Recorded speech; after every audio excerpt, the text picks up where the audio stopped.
Hey guys, so today I'm going to do a quick update on Mod Locator for MCPE. There's a couple problems with it over the past like 4 or 5 days or so I wanted to just get some stuff out there so everybody knows what's been going on.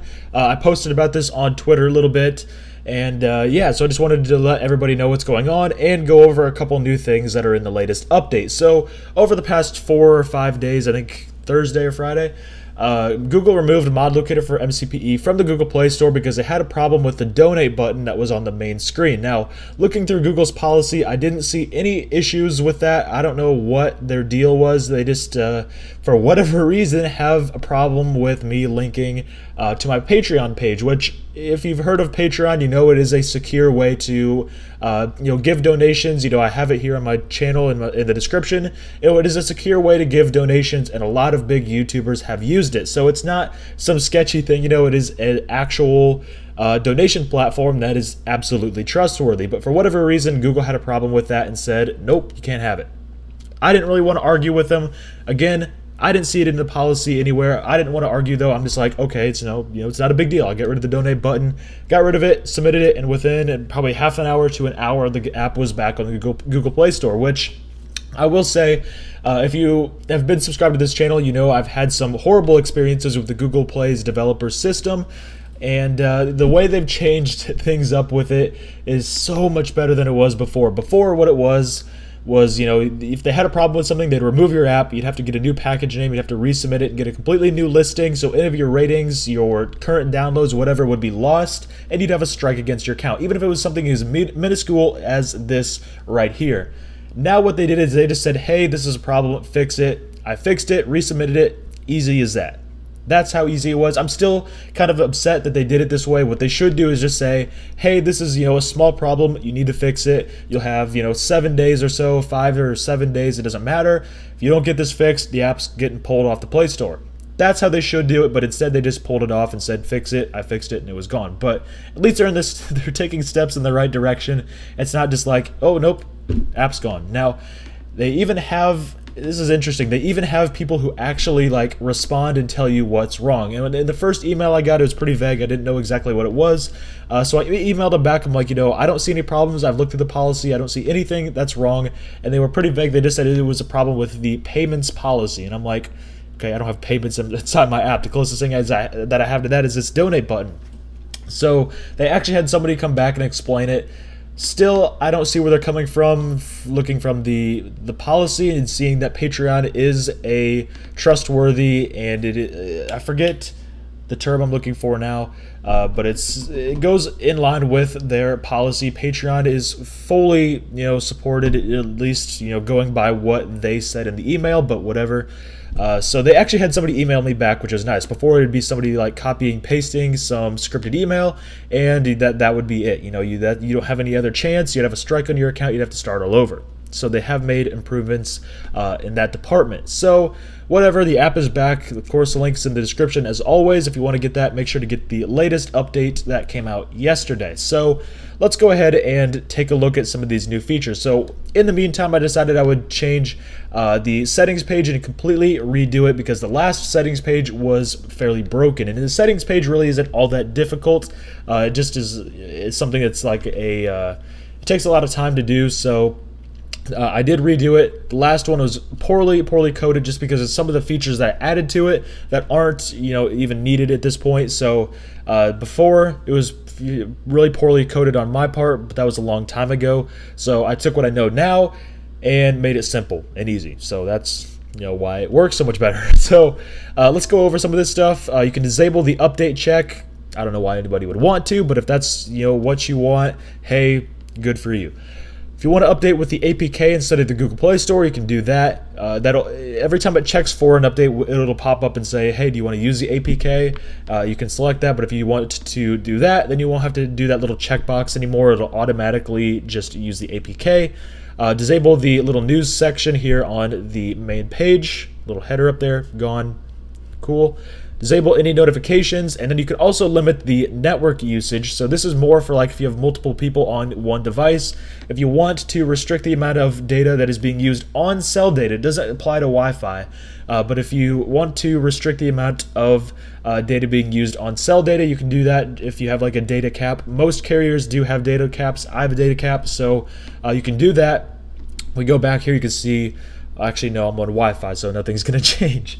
Yeah, there is differences once you switch to cell data, like the news section will be gone, and when you try to download stuff, it will not let you. Now, obviously what somebody can do is just go like that, boom, you know, multiple user, if you have like, you know, if you're a parent and you have kids using your phone or whatever, you know, something like that, they can just disable. So you can password protect this option, hit continue. This was something that I actually added before, but it was, again, so poorly coded and just an absolute mess that it didn't really work that well, where now I've completely redone it, and you can see, well, not really because I'm still not on cell data, but basically that'll just allow you to password protect that, so if somebody tries to disable it, it won't let them. And just so everybody knows, let's go ahead and clear all the data for the app. Obviously, somebody could just go in here, clear the data, and all of a sudden the password's reset and they can start downloading stuff. But I made sure to set this up properly so that, you know, if this will finally load, I'm recording, so of course CPU usage is high, so things are going to take a little bit longer, but there we go. Mod Locator for MCPE. Of course, we have the splash screen here because I just reset everything. Go back, you can see the password is still enabled. If you try to get rid of it, you can see it is still enabled. Passwords are fully encrypted, so if somebody were to find where the password is stored in the data directory, which you can't do unless the phone is rooted, but if they were to find it, it is fully encrypted, so nobody would be able to see what it is. I'm using the algorithm. It's the bcrypt algorithm, which is really, you know, there's only one way to get rid of, or not to get rid of, but there's only one way to get around that and to figure out what the password is with the brute force method, which would take a very long time. If it's an easy password, it could take, you know, a couple of hours. If you have a complex password, it'll take years upon years. So yeah, good way to do that. It's a little over the top, I would say, but hey, it's fun to do it, so that's why I went that route. Put the password in, disabled, now we're set. Another thing I did with skins, and this only applies to people who are on Android at 4.4 KitKat and higher.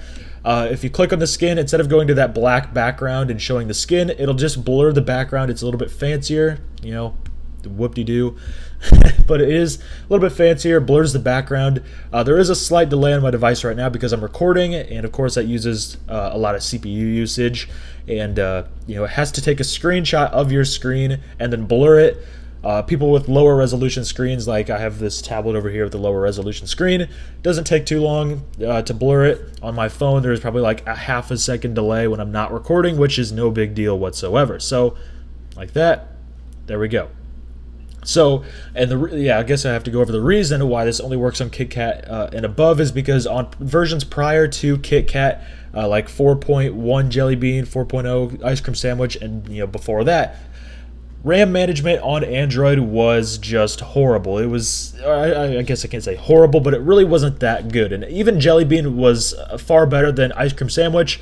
But to improve the stability of the app, I decided to make it on 4.4 and above only because I don't want, you know, somebody on Jelly Bean who has a lower spec device to try to, you know, click on that and have it crash for them because the RAM management wouldn't handle it and the app would crash. It's kind of hard to explain, but basically Android was, you know, at that point not, you know, as advanced as it is now. So, you know, for the most part, Jelly Bean users would be able to handle it. But again, to just have full, you know, 100% stability across the board, I just made it KitKat and above. You know, it's something that doesn't seem like a big deal. It's just blurring the background, but there is a lot more to it than meets the eye. So that's why I did it that way. You know, if you're on a prior version to KitKat, you then, you know, whoop-de-doo. But it's not that big of a deal. But yeah, that's why I did it that way, and that's why, you know, it is the way it is. So yeah, also, speaking of Android versions, I wasn't even planning on covering this, but I'm talking about it, so why not? Android 2.3 support will be dropped at the end of this year. The reason for that is, one, I don't even think Minecraft Pocket Edition supports Android 2.3 anymore. Maybe it does for some devices. I know it says it varies from device to device, but I don't believe it does support 2.3 at this point. So I guess some people might be using my app on, like, if they go to 0.12 or 0.11, maybe it supported it back then. But eventually, I'm going to add support for 0.16 when that releases, but at that point, support for 2.3 will pretty much be gone. And the reason for that is it's just too difficult to try to support older versions.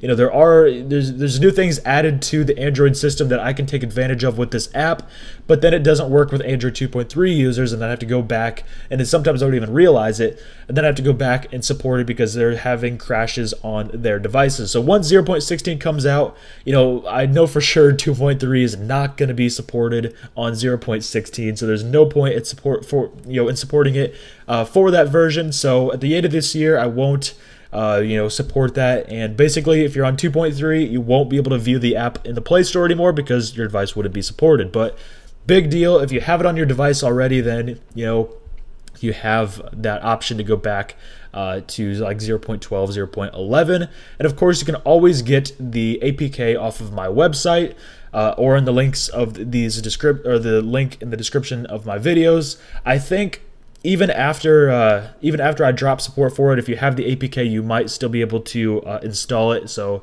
I believe so, but maybe I'm wrong about that. I forget. But yeah, that's just what's been going on with Mod Locator for MCPE. Just some quick updates on that. It is back on the Google Play Store.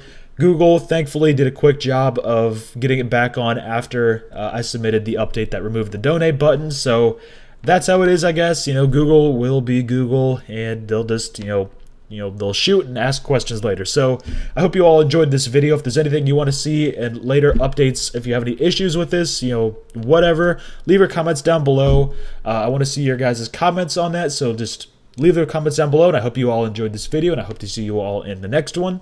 Thanks for watching.